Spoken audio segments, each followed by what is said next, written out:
오늘 또 지난주에 이어서 시편 100편을 통해서 하나님께 나아가는 자가 어떠한 자리에서 나아갈 자격을 얻는 것인가, 주님께서 베풀어 주신 그 은혜가 얼마나 크고 놀라운 것인가 하는 것을 생각해 가겠습니다. 시편 100편입니다. 온 땅이 여호와께 즐거이 부를지어다. 기쁨으로 여호와를 섬기며 노래하면서 그 앞에 나아갈지어다. 여호와가 우리 하나님이신 줄 너희는 알지어다. 그는 우리를 지으신 자시요 우리는 그의 것이니 그의 백성이요 그의 기르시는 양이로라. 감사함으로 그 문에 들어가며 찬송함으로 그 궁정에 들어가서 그에게 감사하며 그 이름을 송축할지어다. 대저 여호와는 선하시니 그 인자하심이 영원하고 그 성실하심이 대대에 미치리로다. 출애굽기 19장 5절 6절에는 이런 말씀이 담겨 있습니다. 세계가 다 내게 속하였나니 너희가 내 말을 잘 듣고 내 언약을 지키면 너희는 열국 중에서 내 소유가 되겠고 너희가 내게 대하여 제사장 나라가 되며 거룩한 백성이 되리라. 너는 이 말을 이스라엘 자손에게 고할지니라. 이 말씀을 하신 때가 언제인지 잘 아실 것입니다. 이스라엘이 애굽에서 구원받은 지 석 달 남짓 되는 그때 시내 광야에 있는 산 앞에 이르렀고 그때 하신 말씀입니다. 이스라엘을 하나님 앞에 예배하는 회중으로 서게 하신 다음에 하신 말씀인데요. 처음에 이 산에서 모세를 애굽 바로에게 보내실 때에 이스라엘을 무엇 때문에 보내라고 알려라 하시는가? 그 이유를 이렇게 말씀하십니다. 너희가 이 산에서 하나님을 섬기리니 이것이 내가 너를 보낸 증거니라.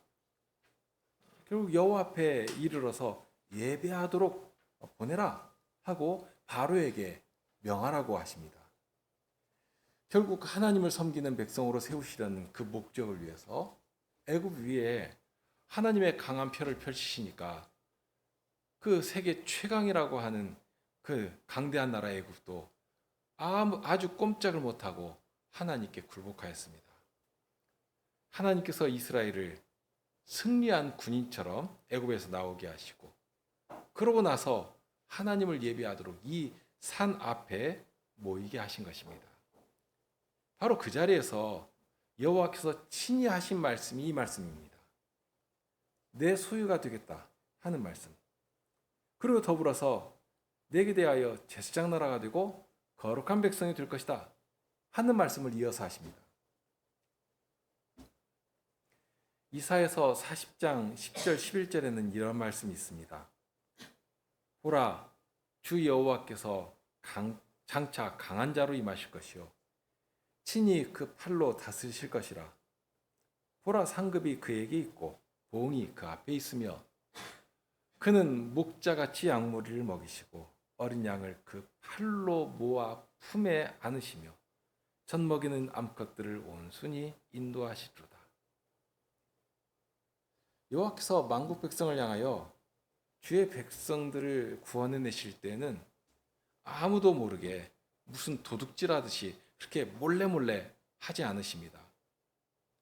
만국 백성을 향하여 당신이 얼마나 강한 분이신가 하는 것을 보고 알도록 하십니다. 마치 애굽을 향하여서 여호와의 팔을 펴실 때 그 강한 애굽도 아무 소리 못하고 정말 꼼짝 못하고 여호와 앞에 굴복하게 되었는데 여기서도 동일한 능력을 보이실 것이라 말씀하십니다. 강한 자로 임하실 것이고 그렇게 강한 자로 임하실 때 원수들은 우리의 장수이신 여호와 앞에서 엎드러질 것입니다. 이제까지 자신의 먹잇감이라 생각하던 그 젖먹이 앞에서 어린 양 앞에서 그 머리를 땅에 대고 굽고라질 것입니다. 승리하신 여호와께서 당신의 품에 어린 양을 안으시고 젖먹이는 암컷들까지라도 안전하게 인도하여 가실 것을 알게 하신 것입니다. 이런 여호와께는 승리하신 왕으로서 마땅한 상급이 있고 보응이 있을 것입니다. 그러면 그 보응과 상급이 무엇인가? 여기서 알려주시는 것은 하나님의 품에 안으신 어린 양입니다. 그 백성들입니다. 이스라엘을 향해 내 양이라 하셨는데요. 바로 주님의 음성을 쫓아 따라가는 양무리가 여호와의 상급이고 여호와의 보응이라 하고 알리십니다. 그러니까 여호와께서 그 일을 얼마나 기뻐하시는가, 품에 안고 얼마나 기뻐하시는가. 정말 그 품에 안으시고 기뻐하시는 여호와의 모습이 절로 눈에 그려질 정도로 생생하게 알려주십니다. 그렇게 구원하여 내신 자들을 여호와의 상급과 보응으로 받아주시며 여호와께서 이루신 그 승리의 잔을 함께 나누실 것인데요. 이런 여호와의 품에 안긴 어린 양은 자신이 어떠한 자인가를 분명하게 알고 있습니다. 스스로 일궈낸 구원이 아닙니다. 스스로 원수의 손에서 건짐받은 자들이 아닙니다. 상상할 수 없는 일이죠. 그럼 어떻게 받았는가? 주께서 그 사랑하시는 자들을 향해 강한 손과 그 펼치신 손으로 건져주시지 않았습니까? 만일 주님의 구원하시는 손이 없었다면 어떻게 되겠는가? 그러니 목자의 보살피심 없이는 한순간도 살아갈 수 없는 양이라 하는 사실을 잊지를 못하는 것입니다. 그러기에 늘 주의 품을 사모합니다. 주모의 손을 사모하는 여종보다도 더 간절한 심정으로 주님을 바라며 주님께로 향합니다. 여호와께서 계신 성산에 이르러 성도들과 함께 주님을 배우며 즐거움 가운데 교제를 나눕니다. 주님 앞에 이르러 주의 부르심을 받은 성도들과 함께 더욱 큰 확신의 노래를 올려드립니다. 이제 그 내용이 마지막 부분에 나오는데요. 4절 5절을 다시 읽겠습니다. 감사함으로 그 문에 들어가며 찬송함으로 그 궁전에 들어가서 그에게 감사하며 그 이름을 송축할지어다. 대저 여호와는 선하시니 그 인자하심이 영원하고 그 성실하심이 대대에 미치리로다. 지난주에 배우신 것을 잠깐 생각하시면요. 3절을 중심으로 앞에 명령어가 3개 나오고 뒤에 명령어가 3개 나온다고 했는데요. 여기에 3개의 명령어가 나옵니다. 사실 우리 성경에는 선명하게 이것이 명령어구나 하고 바로 알 수 있도록 되어 있지를 않기 때문에 조금 어렵게 느껴질 수가 있겠는데요. 어쩔 수 없이 시적 언어로 번역하기 위한 번역상 한계라고 할 것입니다. 이것을 김원수 목사님의 번역본을 좀 인용해 보겠습니다. 잘 들어보시죠. 4절에 해당하는 내용입니다. 감사하면서 그분의 문에, 찬송하면서 그분의 뜰에 들어가라. 그분께 찬송을 드려라. 그분의 이름을 송축하라. 그러니까 여기 들어가라는 말과 찬송을 드려라 하는 말과 그리고 마지막에 그 이름을 송축해라 하는 이 3개의 명령이 나오는데요. 그러면서 그 마지막으로 그 이름을 송축해야 할 내용이 5절에 나옵니다. 5절에 가서는 우리의 송축을 받으시는 여호와의 이름은 선하시며 인자하시며 성실하시다 하고 찬송의 내용이 반복되면서 이 시를 마무리합니다. 이 시는 무엇보다 여호와께서 기르시는 양떼에 속하여서 그 백성들과 함께 예배하는 자리에 나왔습니다. 그런데 하나님께 예배하기 위해 나올 때는 자기 마음대로 나와도 하나님께서 그냥 마음 좋은 할아버지처럼 오냐오냐 하고 받아주시는 것이 아닙니다. 하나님의 거룩하신 영광에 합당한 자격을 갖춰야 합니다. 순서까지라도 그렇습니다. 하나님께서 내신 질서에 따라 예배 자리로 나아가야 합니다. 여기 시가 보여주는 장면이 하나 있습니다. 먼저는 문을 통해 주님의 궁정에 들어가야 합니다. 마치 예수님의 말씀처럼 문으로 들며 나며 꼴을 먹는다고 알려주셨는데요.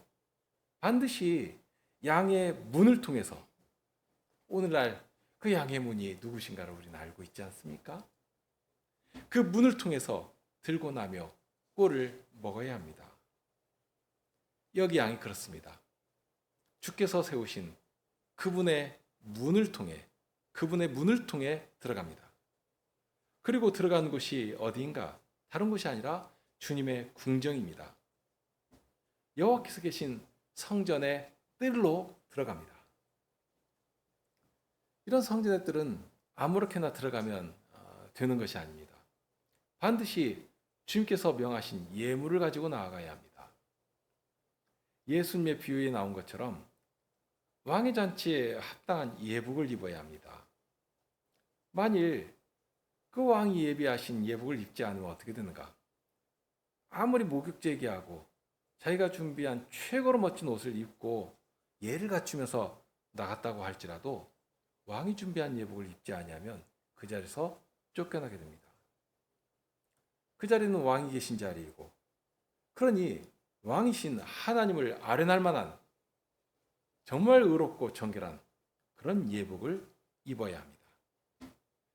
구약에서는 하나님의 궁전에 들어갈 예복이 무엇인지, 그리고 어떠한 자격을 갖춰야 하는 것인지를 잘 가르쳐 주셨습니다.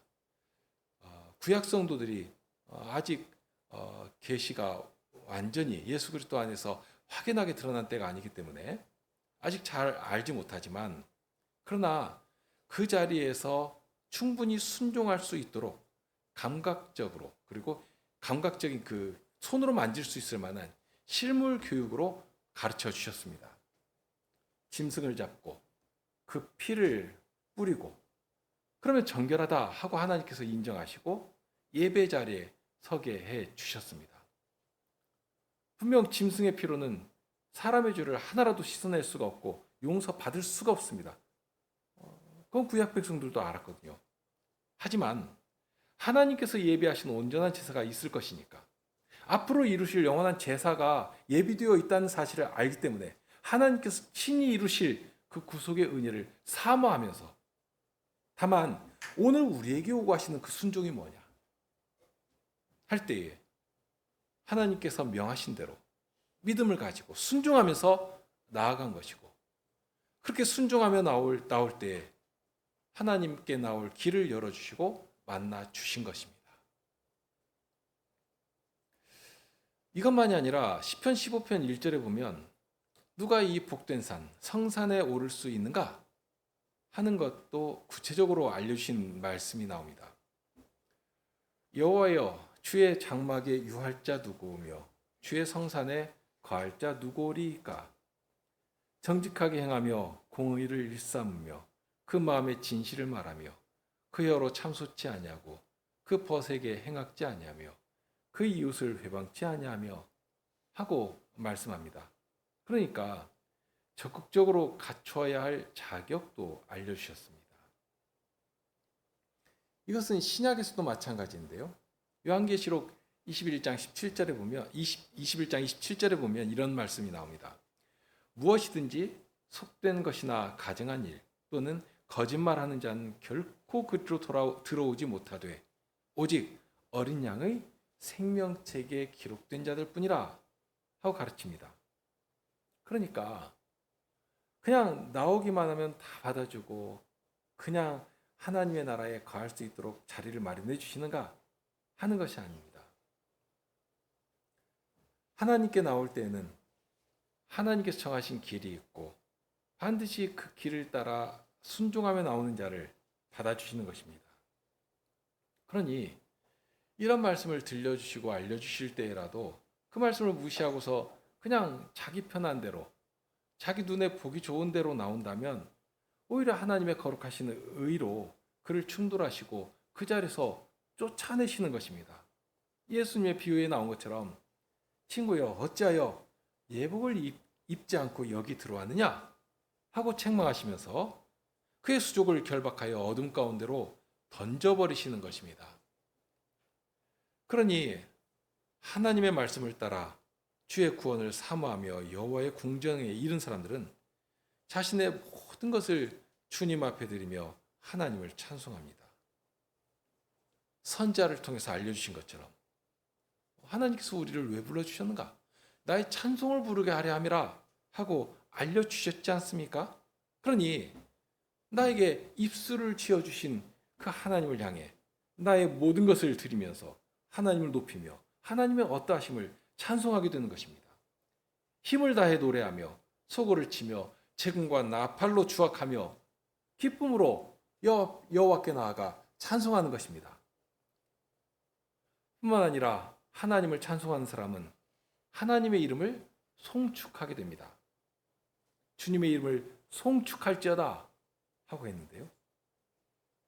하나님의 궁정에 이른 성도들은 주님의 이름을 송축하기 위해서 우리의 생각과 마음을 집중하게 됩니다. 다만 문제가 이 송축한다고 했는데요. 앞에 찬송해야 한다, 송축한다, 뭐 똑같은 말인가 이렇게 생각할 수도 있는데, 그리고 이 송축한다는 말이 영어로는 주로 bless라는 말로 번역되기도 했고요. 어떤 역분에는 praise라는 말로 번역되기도 했는데요. 그런데 이 송축한다는 말이 히브리어로는 바라크입니다. 전에 수요일에 28편을 공부하면서 생각한 단어이기도 합니다. 이 바라크라는 말이 보통은 이제 복을 준다 혹은 축복한다 하는 말로 번역되는 단어입니다. 그렇게 직대입해가지고 번역을 하면 주님의 이름을 축복을 해라 하는 말이 됩니다. 그러니 그렇게 주님의 이름을 축복하라는 말로 번역을 하면 선뜻 이렇게 납득하기가 어려운 표현이 됩니다. 우리가 보통은 예배 자리에 무엇 때문에 나오는가? 여호와의 복 주심을 바라면서 나오지 않습니까? 쉽게 말해서 여호와로부터 복을 받기를 원해서 이 자리에 나오는 것인데요. 그걸 주시는 것이고요. 그런데 여기 보니까 거꾸로 오히려 우리로 하여금 하나님의 이름을 축복해라 하고 명령하니까 이 말이 썩 이해가 되지 않는 어려운 표현처럼 느껴집니다. 다만 그렇습니다. 이 송축하라 하는 말이 하나님의 이름에 복을 준다 하는 뜻도 되지만, 그러면 우리가 당장 생각하는 것이 내가 무슨 자격과 능력이 있기에 하나님께 복을 드릴 수가 있겠는가? 여기서 시인이 생각하도록 하는 것이 있습니다. 우리는 아무 드릴 내용이 없습니다. 손에 가진 것이 없습니다. 자격은 더 말할 것도 없고요. 하지만 하나님께서 우리에게 주신 것이 있다는 것입니다. 하나님 앞에 불러주셨을 때는 하나님 앞에 드릴 수 있도록 우리 손에 가득 담아주신 것이 있다. 그 사실을 생각하고 그것을 가지고 나오도록 하는 것입니다. 주님께서 나에게 주신 은혜가 무엇인가? 그 은혜를 생각하고, 그러면 그 귀하신 은혜를 감히 다 찬송할 수가 없는 것이고, 더욱이는 내 손에 붙들려 있는 이것이 내 능력과 내 가치로 만들어낸 것인가? 내 것인 것처럼 주장하지를 않는 것 아니겠습니까? 주께서 주님 나라의 영광을 위해서 내 손에 들려주신 것이고, 그러니 주님의 영광을, 주님의 이름을 높이는 자리에 그 모든 것들을 돌려드리며 주님께서 붙들어 사용해 주시기를 바라며, 그럴 때에 내 손에 들린 그 하나라도 정말 복되게 쓰여지는 것 아니겠습니까? 인생의 욕망과 헛된 자리에 쓰여져 버리면 아무리 많은 것을 가졌을지라도 그것이 무슨 의미가 있습니까? 다 헛된 것뿐 아닙니까? 그런데 아무리 인생의 눈에는 작게 보일지라도 주님께서 들어 사용해 주실 때는 복음의 능력을 나타내시는 것입니다. 하나님의 영광을 드러내게 하시는 것입니다. 그러니 주께서 주신 것을 합당하게 주님께 올려드리고 주님께서 사용해 주시기를 바라면서 주님 앞에 바쳐드릴 때에 바로 여기 송축한다 하는 이 말에 합당하게 드리는 일이 되는 것입니다. 그러니 나에게 주신 것, 이 귀한 것이 하나님께서 주신 것이라 하는 사실을 인정하고 고백하면서 하나님께 돌려드리고, 그렇게 주님의 손에 쓰여지고, 그러니 얼마나 능하게 하나님 나라의 복된 성격을 이로 말미암아 나타낼 것인가 하는 것을 기대도 하게 되고, 그러니 과연 어떤 사람이 하나님의 이름에 합당하게 송축할 수 있겠는가? 다른 말로도 할 수 있겠지만 여호와로 만족하는 사람이 하나님 이름을 송축할 수 있을 것입니다. 사도가 전한 말씀처럼 그렇습니다. 디모데전서 6장 6절의 말씀인데요. 그러나 지족하는 마음이 있으면 경건이 큰 이익이 되느니라. 사람들은 그러지 않습니까? 내가 가지지 못한 것을 애달아하고 정말 다고다고하는 그런 거머리와 같이, 그런 자는 수고의 떡을 아무리 먹을지라도 지족하는 마음을 가질 수가 없을 것입니다. 얼마나 겪는지라면서 다른 사람과 비교하면서 상껏 그 자랑하는 것 그거 가지지 못해가지고 잠도 못 자고 분해하고 그럴 것 아닙니까? 그런 자가 과연 하나님의 이름을 복되게 만들 수 있겠습니까? 성축할 수 있겠습니까? 기대할 수 없는 것입니다. 오히려 원망하면서 왜 나에게는 저런 것 안 주시는가? 그런 소리나 할 것이지, 감사함으로 주님 앞에 나와서 그 이름에 합당하게 송축한다? 그것은 기대도 못하는 것입니다. 그러나 여호와 이름을 복되게 하는 사람은 자기 손으로 이룬 것까지라도 모두 하나님께 돌려드립니다. 그런 사람이 성신과 진리로 예배할 수 있을 것이고요. 그런 사람이 여호와께 예배해드린 자리에서 그 이름에 합당한 송축을 올려드릴 수 있을 것입니다. 부자 청년과 같이 자기 소유의 마음이 다가 있고, 그러니 예수님께서 그거 버리고 나를 따라와라 하고 부르실 때도 손에 가득한 그것 아까워가지고 하나도 버리지를 못하고, 그런 사람은 여호와의 이름을 송축할 수 없을 것입니다. 그 자리에 설 수 없을 것입니다. 이제 5절을 보시죠. 5절을 보면 여호와 이름을 송축할 때 세 가지 면에서 하는 것을 알 수가 있습니다. 먼저는 여호와는 선하시니 하였습니다. 여기 선하다 하는 말이 창세기 1장에서 보면 후렴구처럼 반복되었던 말이 하나가 나오는데요. 여호와께서 지으신 것을 보시기에 지으신 것이 좋았더라. 보시기에 좋았더라. 그 좋았다 하는 말이 반복되지 않습니까? 동일한 말입니다. 하나님께서 지으신 세상은 정말 하나님의 영광의 빛과 생명의 아름다움으로 충만했습니다. 정말 생명의 충일함이 넘실거렸습니다.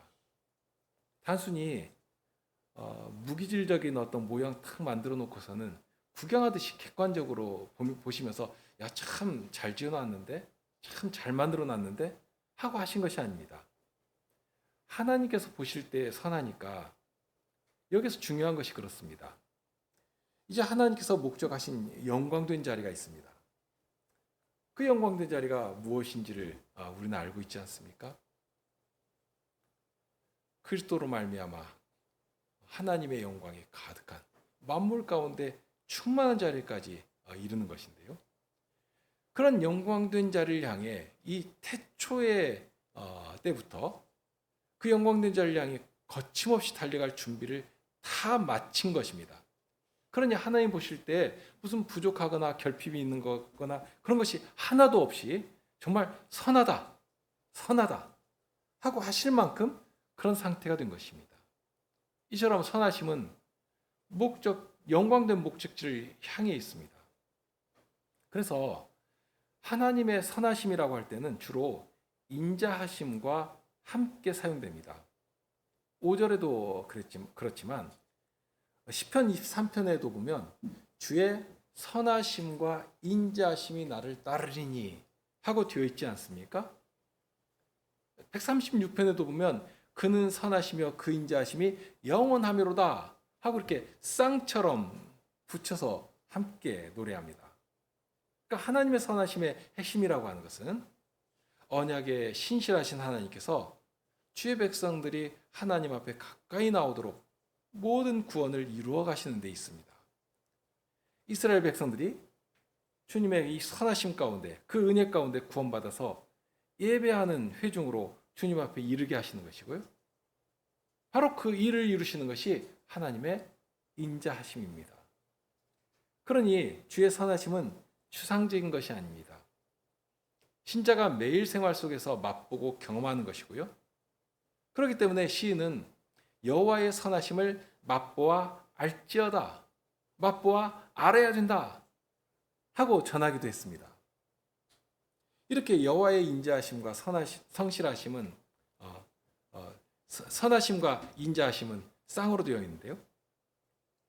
그러니까 여호와의 인자하심이라고 할 때는 단순히 따뜻하고 부드러운 마음을 보이는 것은 아닙니다.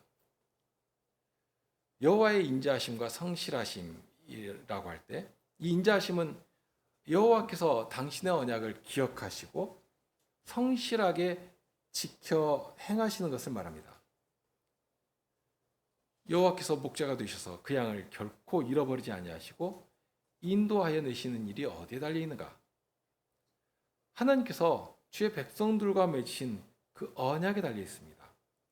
하나님께서 백성과 맺으신 언약을 결코 잃어버리지 아니하시고 기억하시고 끝까지 지켜 행하시고, 그러니 그 인자하심이 영원하고 성실하심이 대대에 미친다 하고 찬송할 수 있게 되는 것입니다. 과연 하나님께서 보실 때 이런 선하신 목적을 향해 인자하심을 보이시고 하나님의 어떠하심을 정말 막힘없이 펼치시면서 완전하게 이루어 가시는 것인데요. 그것이 바로 하나님의 선하심과 인자하심입니다. 이것이 주님의 백성들에게, 주의 자녀들에게 얼마나 큰 위로가 되고 구원의 능력이 되겠습니까? 시편 100편 처음에 보면 온 땅이여 여호와께 즐거이 부를지어다 하는 초청의 말로 시작했습니다. 이 음성에 반응하여서 즐거움으로 나오는 자들은 주님의 문으로 들어가며 주님 앞에 이르러 그 이름을 찬송하게 됩니다. 주님의 이름을 찬송할 때 주님의 선하심과 인자하심과 성실하심을 맛보며 감사하면서 찬송하게 됩니다. 그러니까 그저 누가 떠먹여 주니까, 누가 시키니까 억지로 하는 찬송이 아니라 알고 맛보며 누리며 기쁨 가운데 찬송하는 것입니다. 시편 100편과 시편 23편은 비슷한 부분이 있는데요. 시편 23편을 보면 처음 장면은 그렇습니다. 양들이 목자의 인도하심을 따라서 푸른 초장과 쉴만한 물가로 움직여갑니다. 그러다가 위기를 만납니다. 사망의 음침한 골짜기가 나옵니다. 그럴지라도 이 양은 두려워하지 않습니다. 무엇 때문인가? 주의 지팡이와 막대기가 나와 함께 하시기 때문입니다. 그리고 그런 곳을 지나 마침내 도달하는 곳이 있습니다. 그 자리에서 이루어지는 일은 나에게 상을 베푸시고 기름으로 내 머리에 바르시는 것입니다. 그것도 원수 앞에서. 그러면 그곳이 어디인가? 어디인지 아시겠습니까? 6절을 보면 거기 나오는데요. 내가 여호와의 집에 영원히 거하리로다 하고 나옵니다. 그러니까 이 양이 마침내 이루는 곳이 여호와의 집입니다. 그곳에 이르러 원수의 목전에서 상을 받게 하시고 축복의 기름으로 내 머리에 부으시고, 그러니 내 잔이 넘치도록 해주십니다. 바로 그 잔치에 가득한 것이 여호와의 선하심과 인자하심입니다. 나의 평생에 주의 선하심과 인자하심이 정녕 나를 따르리니 하였는데요. 여기 따른다는 말은 멀찍이 떨어져서 오는 것이 아니라 바짝 붙어가지고 추격하듯이 쫓아오는 것을 말합니다. 그런데 만일 쫓아오는 것이 원수라면 어떻게 되겠습니까? 늑대나 사자가 이빨을 드러내놓고서는 크르렁거리면서 쫓아온다면 어떻게 되겠는가 하는 것입니다. 그렇게 되면 아주 큰일입니다. 그런데 여기 보니까 나를 따르는 것이 그런 원수가 아닙니다. 사나운 짐승이 아닙니다. 무엇이 나를 따르는가? 여호와의 선하심과 인자하심이라 하고 알려주십니다. 마치 어린아이 뒤에 아빠가 더 버티고 서 있는 것처럼 정말 바짝 붙어서 따르는 것입니다. 더욱이 이 아버지가 어떠한 사랑으로 우리를 대하셨는가? 아드님도 아끼지 아니하시고 우리의 대속물로 내어주신 사랑의 아버지 아니십니까? 그러니 우리를 위해서는 철장으로 원수를 내려치시는 신노하시는 왕이기도 하시고요. 그런 우리 아버지께서 나를 바짝부터 따르고 계시다면 뭐 두려워할 것이 있겠습니까? 시인에 고백한 것처럼 여호와의 인자하심과 선하심이 나의 평생에 따르게 되는 것인데요. 그런 자는 과연 복이 있다 하고 말할 수 있지 않겠는가 하는 것입니다. 그리고 마침내 그가 이룬 것이, 그래서 주의 지팡이와 막대기가 나를 안위하시면서 이끌어 주시는데 마침내 이르게 하는 것이 바로 주의 집입니다. 여호와의 궁정입니다. 그러니 거기에 이르게 된 양은 주의 선하심과 인자하심을, 그리고 주의 성실하심을 찬송하지 않을 수가 없는 것입니다. 예수님께서는 나는 선한 목자라, 내가 내 양을 알고 양도 나를 아는 것이 아버지께서 나를 아시고 내가 아버지를 아는 것 같으니 나는 양을 위하여 목숨을 버리노라 하셨습니다. 선한 목자는 양을 위해서 목숨까지라도 기꺼이 버린다고 하셨는데요. 그런데 이 말씀 앞에서 하신 말씀이 뭐냐면 내가 내 양을 알고 또 양도 나를 안다고 하셨습니다. 이 안다라고 하는 것이 어떻게 아는 것인지를 우리는 알고 있습니다. 그냥 단순히 피상적으로 책상머리에서 책 보면서 아는 것이 아닙니다.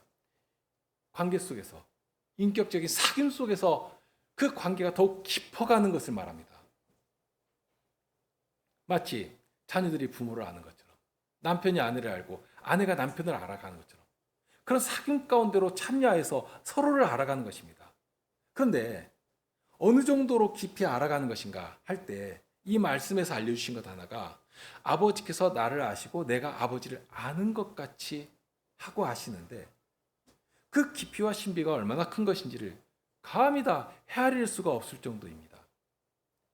그냥 간단하게 말하면 지금 예수님께서 이루고 계시는 그 삼위 하나님의 그 사귐이 있지 않습니까? 영원토록 나누시는 그 삼위 하나님의 그 관계 안에 우리를 예수님께서 지금 초청하고 계시는 것입니다.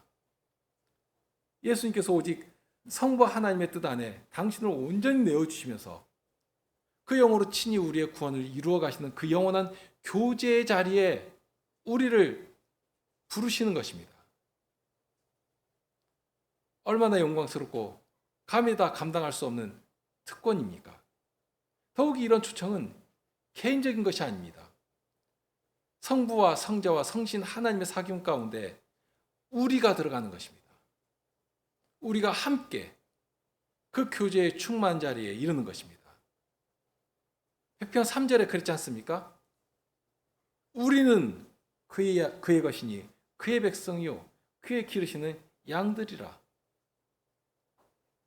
나를 품에 안아 그런 복된 회중 가운데 들여놓으시고 그 사귐 가운데 참여하도록 붙들어 주시는 것입니다.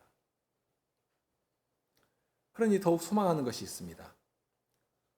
우리는 한순간이라도 이런 주님의 은혜 안에서, 사랑 안에서 그 선하심과 인자하신 그 품 안에서 떨어지면 망할 수밖에 없습니다.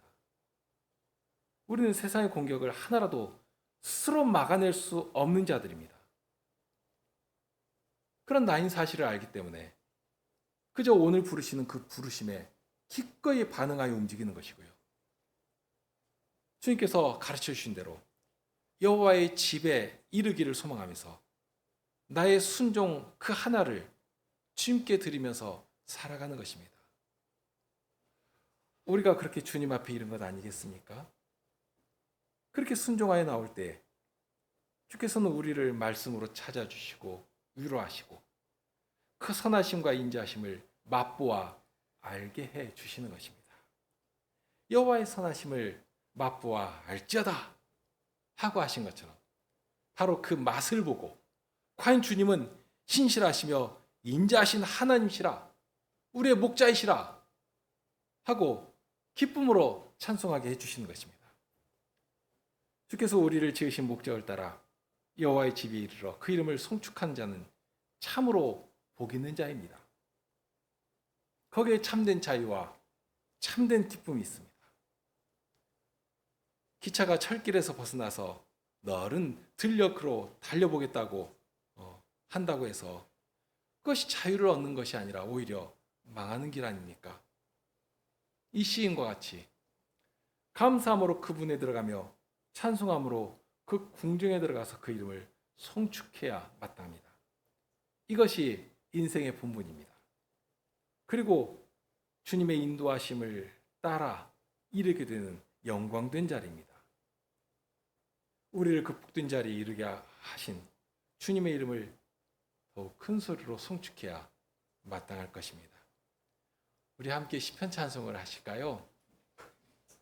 지난주에는 100편 1번에 1절을 하셨는데요. 오늘은 3, 4절을 하시겠습니다. 100편 1번에 3, 4절.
기도하시겠습니다. 여호와로 자기 하나님을 삼은 백성들이 받을 그 기쁨과 하나님 나라의 분복이 어떠한 것인지를 오늘 또 그 말씀으로 알게 해 주십니다.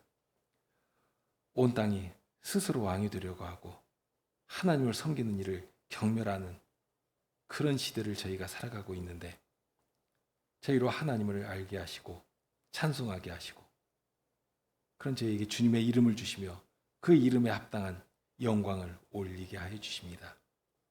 그 일을 위하여 저희를 온 땅 위에 거룩한 백성으로 삼아 하나님의 백성이 가진 품격과 권능과 영광을 자랑하게 하여 주십니다.